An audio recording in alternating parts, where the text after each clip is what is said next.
Good morning to you. It must be 5 o'clock Eastern Standard Time somewhere out there because it's time for another edition of Hardison'S Tips.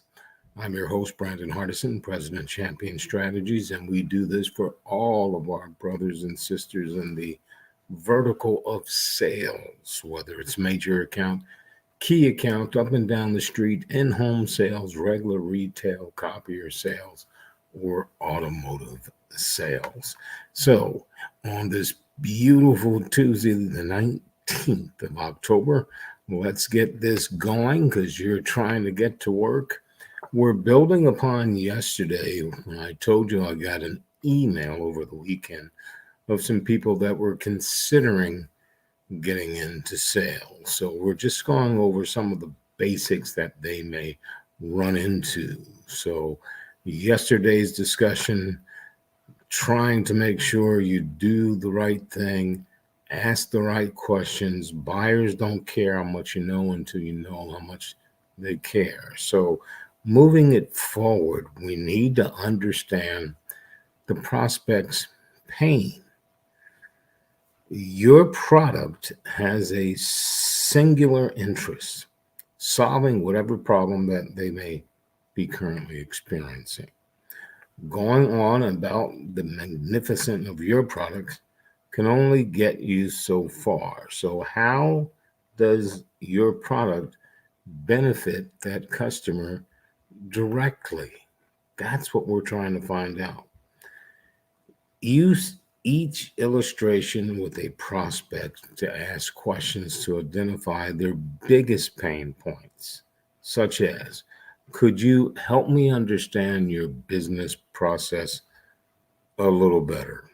What are your everyday goals, your long term goals?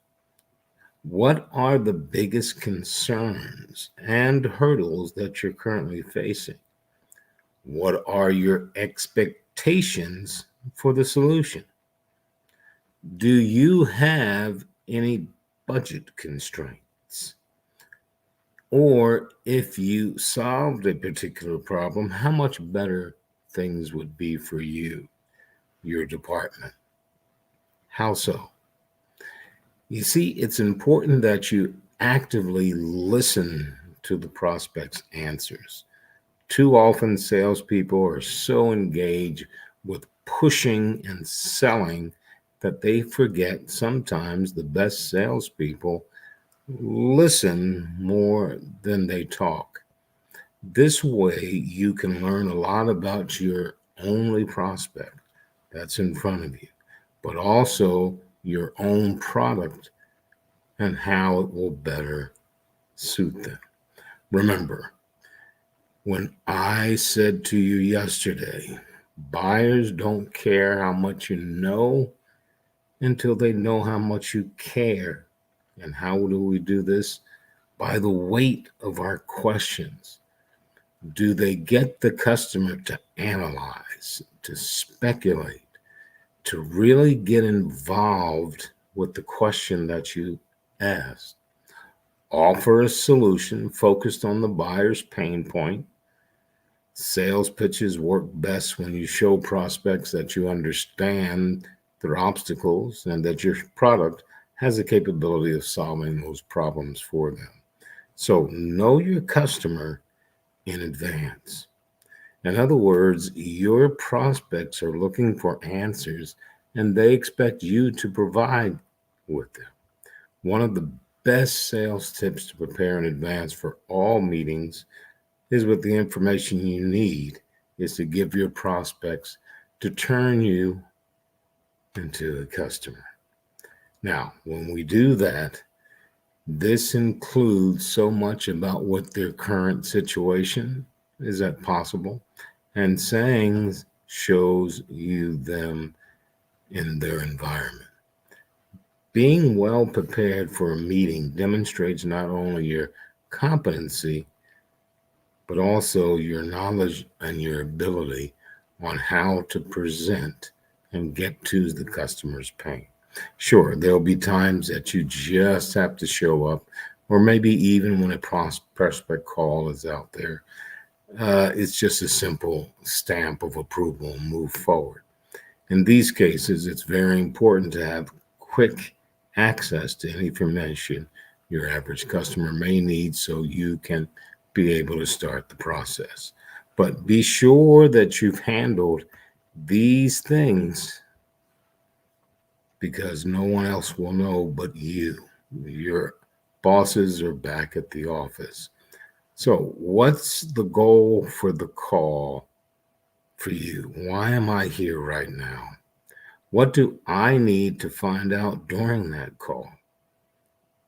What are my product's strengths, my product's weaknesses in certain categories? Who's the decision maker of your prospect at the end? In other words, do they have the ability to sign off for their company? Or maybe there's a procurement officer that you need to be sitting with. If you met before, what are the things left off at the last meeting?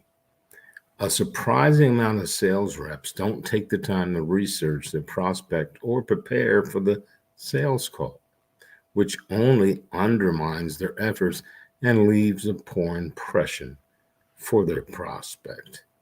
Pre call planning helps you obtain the necessary information you need and to add value to the conversation. So, develop these sales habits will create trust from your prospect and confidence when you're in that sales arena. Once again, Brandon Hardison, President Champion Strategies, with another Hardison's tip for this beautiful Tuesday, the 19th of October. And as always, in parting, you go out, you make it a champion day.